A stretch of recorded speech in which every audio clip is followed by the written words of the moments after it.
Good morning. Class 9th आप लोग का चैप्टर है 5 स्पर्श में गदखंड। चैप्टर का नाम है वैज्ञानिक चेतना के वाहक चंद्रशेखर वेंकट रामन।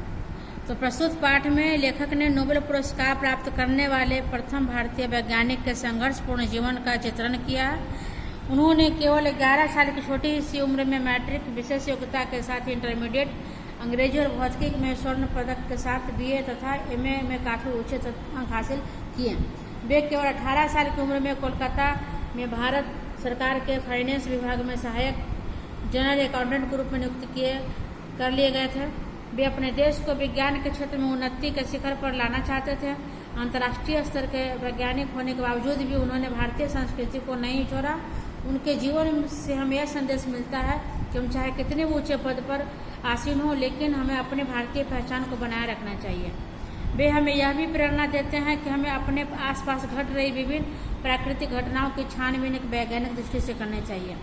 इस प्रकार यह पाठ हमें एक मेधावी छात्र से महान वैज्ञानिक तक रामन की संघर्षपूर्ण जीवन यात्रा और उनकी उपलब्धियों की जानकारी प्रदान करता है। तो प्रस्तुत गद्य भाग में लेखक चंद्रशेखर वेंकट रामन के विषय में लिखते हैं कि वे भावुक प्रकृति प्रेमी थे। उन्हें जहाज के डेक पर खड़े होकर नीले समुद्र को निहारना अच्छा लगता था।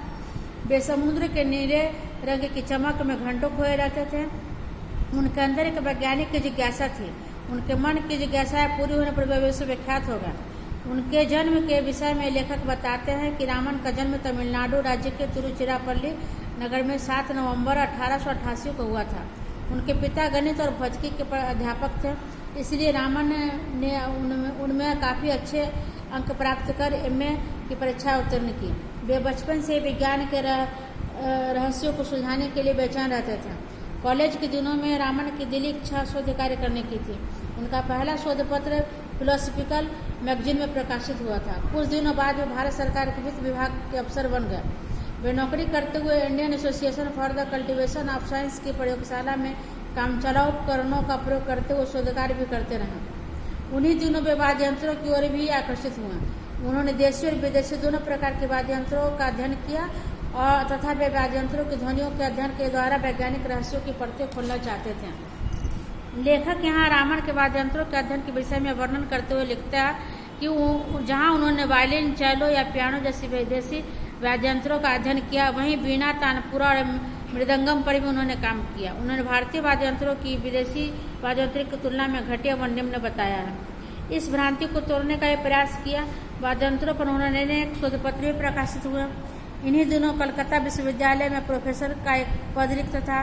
प्रसिद्ध शिक्षाशास्त्री सर आशुतोष मुखर्जी ने उनके सामने सरकारी नौकरी छोड़कर कलकत्ता विश्वविद्यालय में प्रोफेसर के पद पर नियुक्त होने का प्रस्ताव रखा।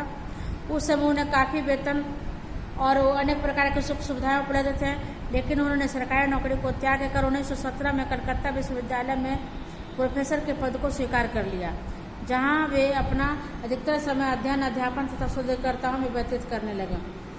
इसके बाद समुद्र का नीला रंग क्यों होता है, इस दिशा में प्रयोग करना आरंभ कर दिया। उन्होंने अनेक ठोस द्रव्यों तथा तरल पदार्थों प्रकाश की किरण के प्रभाव का भी अध्ययन किया। इस अध्ययन के द्वारा उन्होंने पाया कि जब एक रंग के प्रकाश की किरण किसी तरल या ठोस रवेदार पदार्थ से होकर गुजरती है तो गुजरने के पश्चात उसके रंग में बदलाव आ जाता है।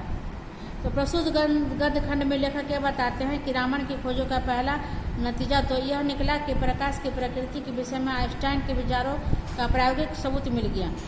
उनके प्रयोगों में आइंस्टाइन के विचारों का प्रत्यक्ष रूप से प्रमाण दे दिया। रामन की खोज ने पदार्थों के अणुओं तथा परमाणुओं की आंतरिक संरचना के अध्ययन को सहज बनाया। रामन की खोज के बाद इस अध्ययन के लिए रामन स्पेक्ट्रोस्कोपी की मदद ली जाने लगी। रामन प्रभाव की खोज के रामन को संसार के ऊंचे दर्जे में वैज्ञानिकों की कतार में लाकर खड़ा कर दिया। उन्हें समय समय पर अनेक पुरस्कारों से सम्मानित किया गया। सन 1924 में रॉयल सोसाइटी की सदस्यता से सम्मान प्रदान किया गया। सर की उपाधि सन 1929 में दी गई। सन 1930 में नोबेल पुरस्कार से अलंकृत किया गया। वे नोबेल पुरस्कार प्राप्त करने वाले पहले भारतीय वैज्ञानिक थे। उन्हें देश के सर्वोच्च सम्मान भारत रत्न से भी विभूषित किया गया। रामन को अधिकतर पुरस्कार और सम्मान तब मिले जब भारत अंग्रेजों के अधीन था। इस प्रकार रामन को मिलने वाला पुरस्कार और सम्मानों ने भारत को एक नया आत्मसम्मान तथा आत्मविश्वास दिया। यहाँ मालव जी रामन के भारतीय संस्कृति के से लगाव का वर्णन करते हुए लिखते हैं कि उन्हें भारतीय संस्कृति से गहरा लगाव था। यद्यपि उन्हें अंतर्राष्ट्रीय स्तर पर प्रसिद्धि मिली हुई थी, फिर भी उन्होंने अपने दक्षिण भारतीय पहनावे को नहीं त्यागा। नहीं, न्याय तथा वे शुद्ध शाकाहारी थे एवं देश प्रेमी थे। वे देश विज्ञान को क्षेत्र में सबसे आगे लाना चाहते थे। उन्होंने बंगलौर में रामन रिसर्च इंस्टीट्यूट नामक संस्था की स्थापना की। उन्होंने भौतिकी के अनुसंधान को बढ़ावा देने के लिए इंडियन जर्नल ऑफ फिजिक्स नाम की शोध पत्रिका आरंभ की। उनके मार्गदर्शन से उनके शोध छात्रों ने अच्छा काम किया और देश के उच्च पदों पर आसीन हुए। उन्होंने अपने व्यक्तित्व और ज्ञान के प्रकाश से पूरे देश को प्रभावित किया। 82 वर्ष की आयु में 21 नवंबर 1970 को उनका देहांत हो गया। उन्होंने हमें सदा ही यह संदेश दिया कि हमें अपने आसपास घट रही अनेक प्रकार के प्राकृतिक घटनाओं की जांच एक वैज्ञानिक ढंग से करनी चाहिए। वे हमारे लिए एक प्रेरणा स्रोत हैं, हमें उनके जीवन से प्रेरणा लेनी चाहिए। तो यह था आप लोग का चैप्टर, और इस चैप्टर का वर्ड मीनिंग आप लोग देखें और लिख करके कॉपी में याद करेंगे। Okay, thank you.